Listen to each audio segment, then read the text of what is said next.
9 തരം വീടുകളിൽ ഇബ്ലീസ് ഉണ്ടാകും.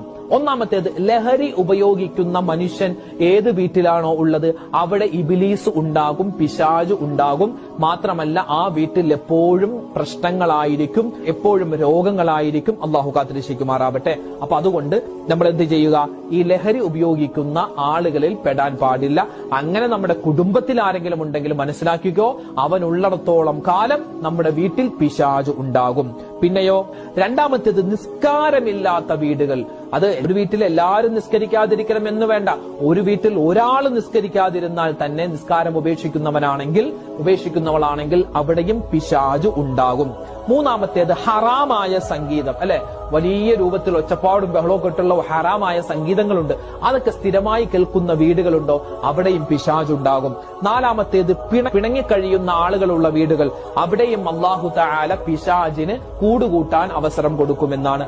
3 ദിവസത്തേക്കാൾ കൂടുതൽ ആരും പിണങ്ങിക്കഴിയാൻ പാടില്ല.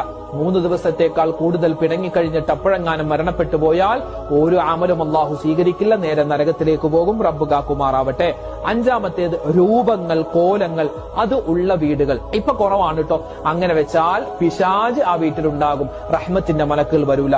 അതുപോലെ തന്നെ ചില വീടുകൾ ഇപ്പൊ കുറവാണ്, മുമ്പൊക്കെ ഉണ്ടായിരുന്നു. പിന്നെ രൂപം, കോലം അതൊന്നും നമ്മുടെ വീട്ടിൽ വെക്കണ്ട.